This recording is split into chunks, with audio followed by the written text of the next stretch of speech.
कुसुम अपनी बहू सुरभि और बेटे ऋतिक के साथ रहती थी। कुसुम के पति सुरेश काम के सिलसिले में अक्सर शहर से बाहर ही रहते थे। एक दिन वो अपने घर आए और कुसुम के लिए बहुत सारी दवा लेकर आए। भाग्यवान, कहाँ हो तुम? अरे आ गए आप। इस बार बहुत दिनों में आए और मैंने आपको जो घुटनों के दर्द की दवाई लाने के लिए कहा था वो तो लाए हैं ना आप? हाँ हाँ, तुमने जो भी कहा था वो सारी चीजें ले आया हूँ। बस अब एक गिलास पानी तो पिला दो। सुरभि,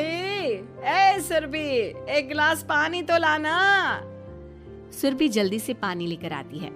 सुरेश सुरभि के सर पर हाथ रखता है और उसका हालचाल पूछता है। बहू, ये तुम्हारी सास के लिए मैं कुछ दवाई लाया था, तुम देख लो ये दवा। तुम्हारी सास तो है बुलक्कड़, किसी और दवाई की जगह कोई और दवाई खा लेगी तो लेने के देने पड़ जाएंगे। सुरेश एक एक करके सुरभि को दवाई बताने लगा। देखो, ये घुटने के दर्द की दवा है, यह घुटनों के दर्द के लिए मालिश का तेल है, रोज रात को मालिश करनी है इससे। ये बीपी की दवा और ये कमर दर्द की। एक दवाई की शीशी हाथ में लेकर कहते हैं, लेकिन ये दवाई किस चीज की है? लगता है मेडिकल वाले ने गलती से दे दिया। सुरेश कुछ दिन अपने घर वालों के साथ रहता है और फिर शहर से बाहर चला जाता है। सुरभि रोज अपनी सास को दवाई दे देती है, लेकिन एक दिन वो घर के काम में बहुत व्यस्त होती है और अपनी सास को दवाई देना भूल जाती है। लगता है सुरभि को आज बहुत ज्यादा काम है। चलो कोई बात नहीं, मैं खुद ही दवा ले लेती हूँ। अरे वाह, ये दवाई तो बहुत स्वादिष्ट है, थोड़ी सी और पी लेती हूँ। इस तरह कुसुम थोड़ी थोड़ी करके हंसते वाली दवाई की पूरी बोतल ही पी लेती है। माँ जी, आज मेरे मायके वाले आ रहे हैं, भैया का फोन आया था। क्या कहा, मायके वाले? अरे तो तू यहाँ क्यों खड़ी है? खाने में कुछ अच्छा सा बना ले। माँ जी, आप इतना हंस क्यों रही हो? आप मेरे मायके वालों का मजाक तो नहीं बना रही हो ना?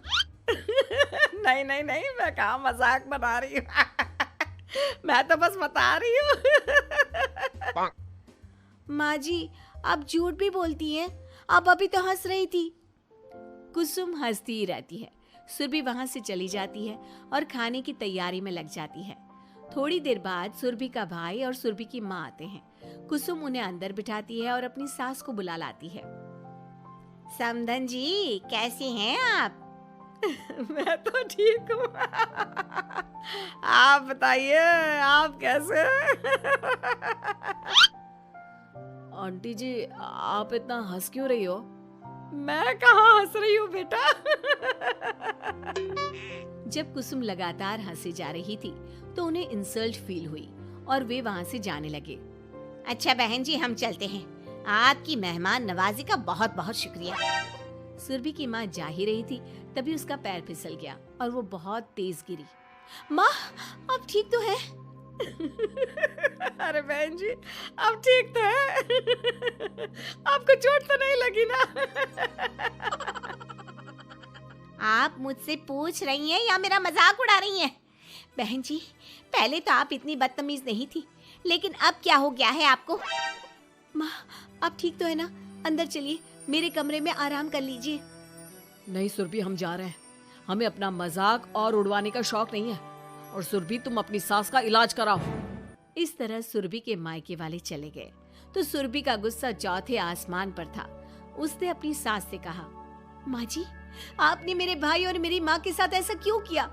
अगर आपको उनका यहाँ आना अच्छा नहीं लगा तो आप मुझसे बोल देती। इस तरह उनकी इंसल्ट करने की क्या जरूरत थी? नहीं बहू, मैंने कुछ नहीं किया। अरे भला मुझे क्या पड़ी है जो तेरे घर वालों का मजाक उड़ाऊंगी? देखिए देखिए माँ जी, आप अब भी हंस रही हैं। आपसे तो बात करना ही बेकार है। सुरभि वहां से चली जाती है। अगली सुबह सुरभि को बहुत तेज बुखार हो जाता है और कुसुम उसे आवाज लगाती हुई उसके कमरे में जाती है। सुरभि, सुरभि, क्या हुआ? अभी तक सो रही हो तुम? क्या हो गया? माँ जी, मुझे बहुत तेज बुखार आ रहा है। अच्छा ठीक है, ऋतिक को बुलाती हूँ। माँ जी, मुझे बुखार आ रहा है और आप हंस रही हैं। अरे नहीं बहू, मैं कहाँ हंस रही हूँ। वो तो मेरी हंसी रोक ही नहीं रही है। माँ जी, जब आपकी तबीयत खराब होती है तो मैं आपका कितना ख्याल रखती हूँ और आप मुझ पर हंस रही हो। चले जाओ आप यहाँ से। बहू सुन तो सही। नहीं माँ जी, आप जाओ यहाँ से। अब तो आपके बेटे ही आपसे बात करेंगे और मैं पापा जी को भी बताऊंगी कि आजकल आप क्या कर रही हैं। जब ऋतिक घर आया तो सुरभि ने उसे सारी बात बताई। मुझे तुम्हारी बात पर विश्वास नहीं हो रहा। माँ तो तुमसे बहुत प्यार करती है, फिर वो तुम्हारा और तुम्हारे घर वालों का मजाक क्यों उड़ाएंगी? खैर अभी छोड़ो इस बात को, अभी तो तुम मेरे साथ चलो, तुम्हारी दवाई ले आते हैं। कुछ दिन में सुरभि ठीक हो गई। एक दिन ऋतिक को पता चला कि उसके मौसी के बेटे राहुल की तबीयत बहुत खराब है, तो वो अपनी माँ और पत्नी को लेकर हॉस्पिटल पहुंचा। मौसी जी, कैसे हैं राहुल भैया?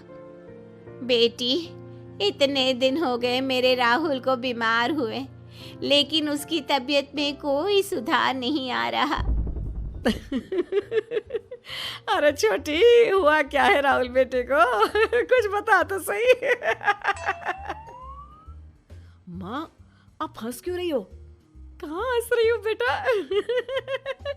मैं तो अपनी बहन के बेटे के लिए परेशान हूँ।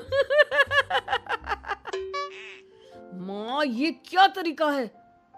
रहने दे बेटा, ये तो मैंने सुना था कि मुसीबत में साया भी साथ छोड़कर चला जाता है। आज मैंने देख भी लिया। अरे नहीं बहन, मैंने ऋतिक और राहुल में ना कभी कोई फर्क नहीं किया। फर्क तो दिख रहा है कुसुम दीदी। अगर आपके बेटे की तबीयत खराब होती तो आप ऐसे हंसती क्या? ऋतिक बेटा, ले जा अपनी माँ को यहाँ से। ऋतिक बहुत गुस्से में अपनी माँ से बात करने लगा, लेकिन कुसुम तो सिर्फ हंसे ही जा रही थी। ऋतिक ने अपने पापा को फोन करके बुलाया और उन्हें सारी बात बता दी। बेटा, तेरी माँ तो अपने घर वालों से बहुत प्यार करती है और वो बहुत समझदार है। वो ऐसी हरकत कभी नहीं कर सकती। जरूर कोई ना कोई बात है। कल मैं उसे डॉक्टर के पास ले जाऊंगा। शाम को खाना खाने के बाद सुरभि कुसुम को दवाई देने के लिए गई तो उसने देखा कि दवाई की वो बोतल तो बिल्कुल खाली थी जो सुरेश गलती से ले आया था। सुरभि ने वो बोतल सबको दिखाई। अरे, ये दवाई तो गलती से आ गई थी और मुझे तो पता भी नहीं कि ये किस मर्ज की दवाई है। कुसुम, क्या तुमने ये दवाई पी थी? हाँ जी, एक दिन जब बहू काम में लगी थी ना, तो मैंने ये दवाई पी कर देखी थी। मुझे दवाई बहुत स्वादिष्ट लगी तो मैंने सारी पी ली। माँ, आपको दवाई स्वादिष्ट लगी? अरे आप भी बच्चों जैसी बात करती हो। ऐसे कोई भी दवाई नहीं पीनी चाहिए, इससे कोई बड़ा नुकसान भी हो सकता है। मैं अभी डॉक्टर से पूछ कर आता हूँ। ऋतिक डॉक्टर के पास गया और कुछ देर में वापस घर आकर सबको बताया। माँ ने जो ये दवाई खाई है ना, ये हंसने वाली दवाई है और माँ ने एक साथ बहुत मात्रा में दवाई खाई है, तो इसका असर थोड़े समय तक तो रहेगा। उसके बाद माँ बिल्कुल ठीक हो जाएगी।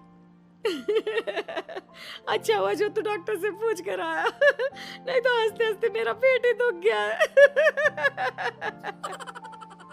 तुम जब तक पूरी तरह ठीक नहीं हो जाती घर पर ही रहना, और घर पर कोई मेहमान आए तो उससे बात मत करना। आप ठीक कह रहे हो, मैं ऐसा ही करूंगी।